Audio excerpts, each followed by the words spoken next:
Someone walked to this farmhouse and never walked away. In 1922, the Gruber family found footprints in the snow leading straight to their door. No tracks leaving. They searched, found nothing. 6 days later, all 6 family members were dead, killed with a pickaxe. But here's the part nobody talks about. The killer didn't run. He stayed for days, cooked their food, fed their cattle, slept in their beds. Neighbors visited, saw smoke from the chimney, never suspected a thing. No one was ever identified, no one was ever charged. A century later, 0 answers.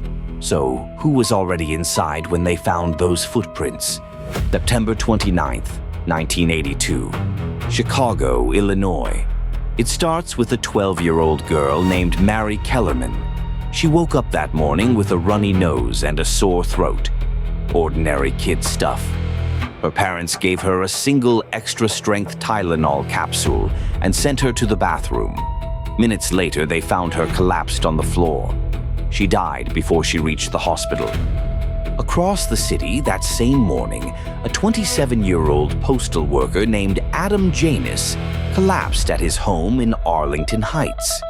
He was pronounced dead at Northwest Community Hospital, and doctors initially suspected he'd had a massive heart attack.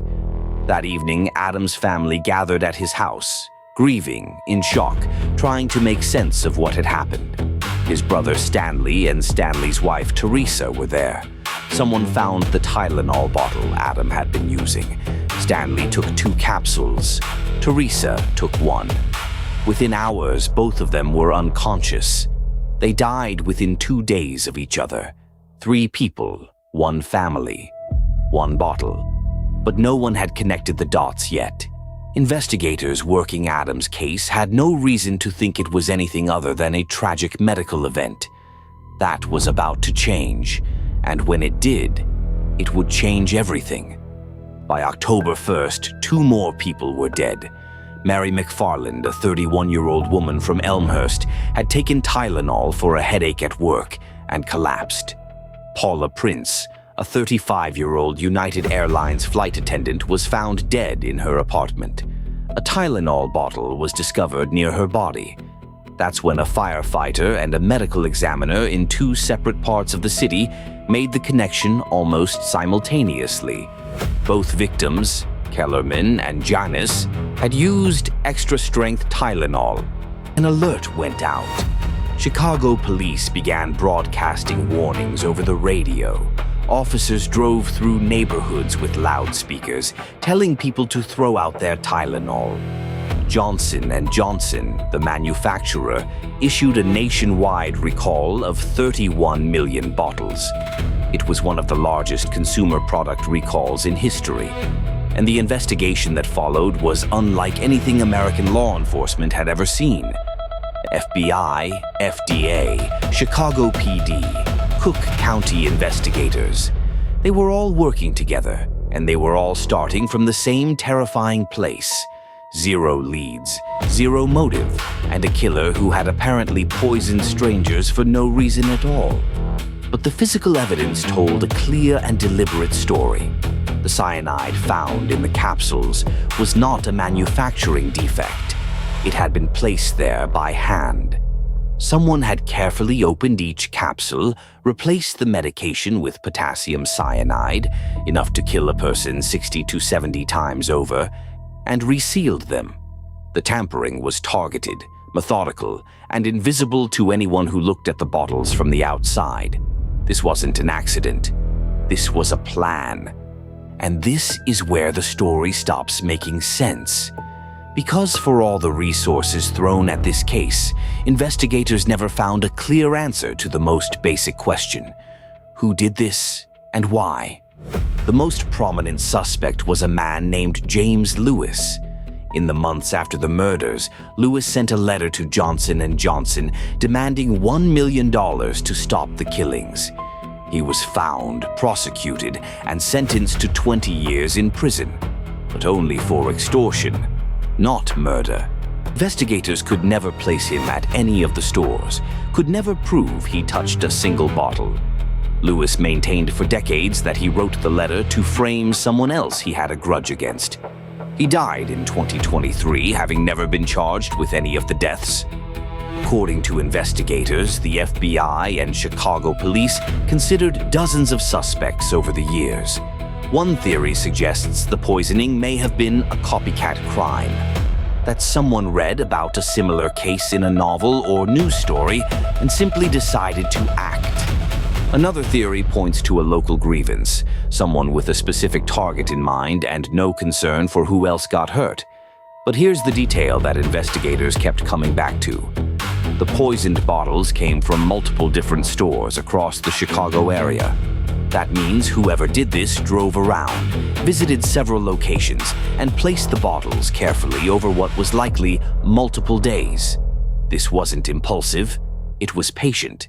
And patient killers are the hardest kind to catch.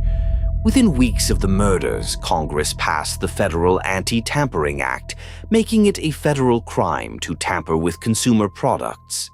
The FDA moved faster than it ever had before, mandating tamper-evident packaging across the entire pharmaceutical industry.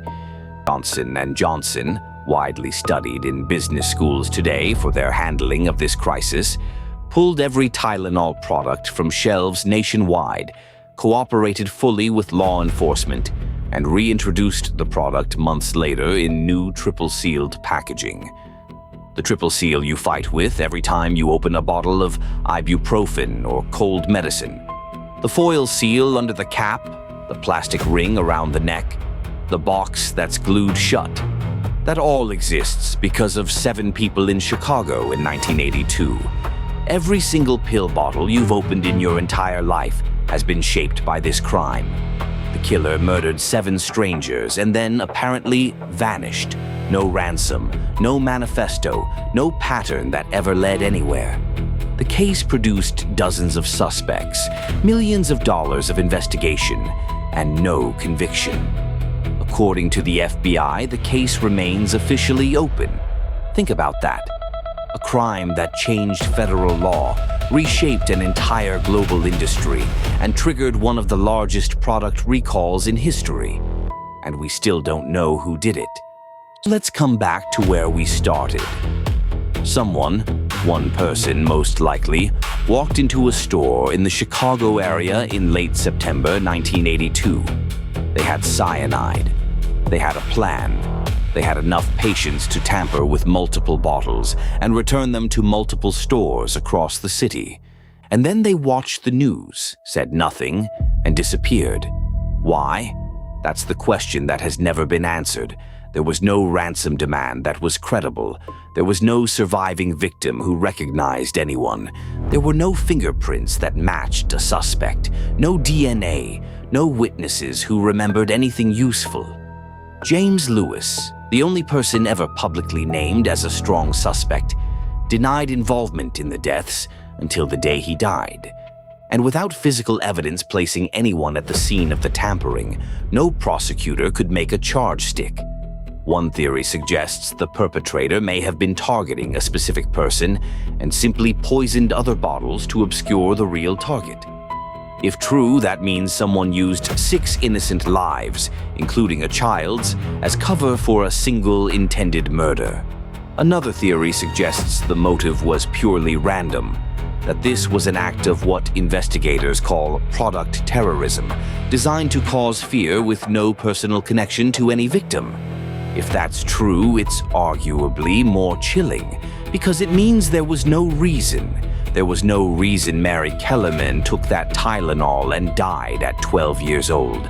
There was no reason Stanley and Teresa Janus took capsules at their brother's house and never came home. It was random. It was anonymous. And whoever did it got away with it completely. We opened this file with a question. Who walks into a store, poisons medicine, puts it back on the shelf, and disappears forever? 40+ years later, we still don't have the answer. What we have is this: 7 names.